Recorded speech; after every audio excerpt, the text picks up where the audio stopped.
is going to focus on the fact Liverpool just lost 4-2 to Leeds. But what if I told you that is not the biggest story of the game? Liverpool were excellent. They looked a lot more aggressive. They looked a lot more structured.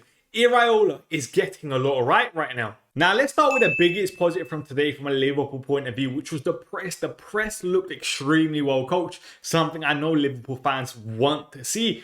Liverpool were pressing up high in that 4-4-2 shape. You could argue that's synonymous with Iraola's Bournemouth side from last season. And Isak was doing a very, very good job in terms of when he was setting up that press from the front. He was trying to block the passing lane between the goalkeeper and the centre-back. But that left one man with a very important role today, and that was Dominic Szoboszlai. Because when Isak's trying to block the passing lane between the centre-back and the keeper, Szoboszlai was the one that had to push it on to the Leeds midfielders trying to come and collect the ball, and he done extremely well at that. Listen, today it worked. On another day, people are going to say Szoboszlai is pressing like a headless chicken. It can go one or two ways. But the press triggers, when Dominic Szoboszlai went, were excellent in that aspect today when they were pressing up high. And they did cause Leeds a couple problems in terms of when Leeds were trying to play out, they just kicked the ball out because they just couldn't hack it. Now, another thing that we normally associate with the Iraola side is as soon as they lose the ball, the counter press being very, very well structured. And to be honest, I was surprised that Liverpool actually looked good in that aspect in that first 45 minutes. Of course, even in the first 45, there were times where Leeds carved through them relatively well, played through them relatively well. They're a Premier League side. They have good technical plays, and Liverpool are still learning under Iraola. There were times with Frimpong, Szoboszlai overcommitted, and it just made it too easy for Leeds to play through them. That is something, listen, the more time Iraola has on the training ground, he's going to work on it. He's going to work on those triggers on when to actually counter press and when to actually just get back in that defensive block.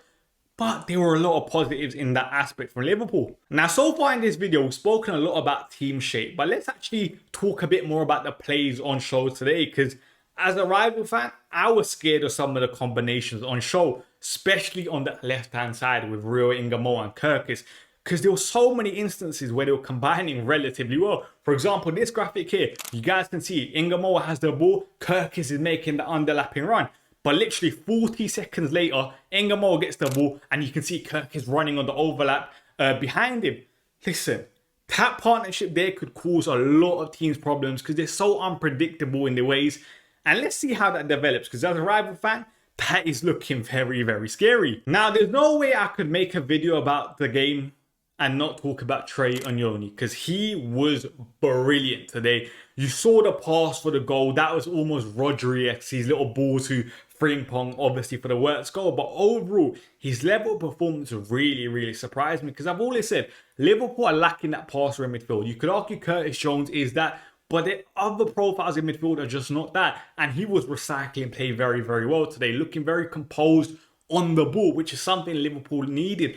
And even at times when he had to slot in between the centre-backs to collect the ball, maybe in that left centre-back role, his game understanding was there. And most importantly, you could argue, his physicality in his jaws was spot on today. There were so many times where he was just getting ahead of his marker, getting the ball, winning it back, and then obviously passing it on. That was a top performance today. And to be honest, game week 1, Premier League against Newcastle, I can argue that he has to be starting right now for Liverpool considering his form in pre-season. Impressed me massively. Now, finally, the last two missing pieces you could argue for Liverpool that I really want to speak about are Florian Wirtz and Alexander Isak. Let's start with Isak first, because you could argue he touched the ball more today than he did all of last season. He was so involved in play.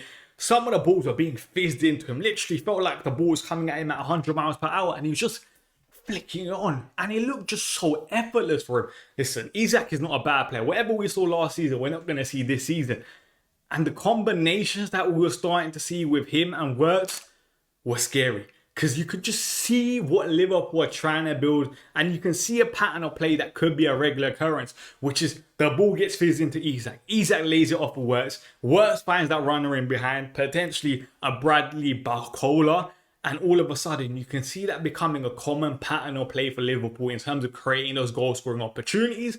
It looked good. But most importantly, Wirtz's role really interested me, because I saw a quote a couple days ago where they said Wirtz was going to play number 10 under Iraola, and I thought, okay, that's interesting, because when I first thought Iraola was going to come in, I thought maybe Wirtz might play on the left, but that wasn't the case. But it was his zones that he was picking up, even today in those central areas, that was very important, because even in the press, you saw Isak was the one on the right-hand side pressing, Wirtz was in that left channel pressing.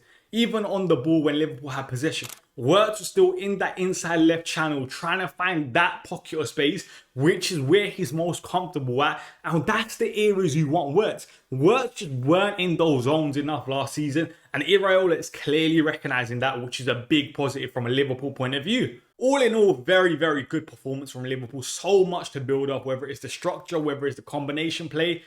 Liverpool, just go back Iraola. Iraola is a top coach. The recruitment so far in this summer window hasn't been anywhere near good enough, and Liverpool clearly need more squad depth heading into the season. You scored a drop off in the second half. But again, like I said before, so much to build up. If you guys enjoyed this video, make sure you give it a like and subscribe to the channel.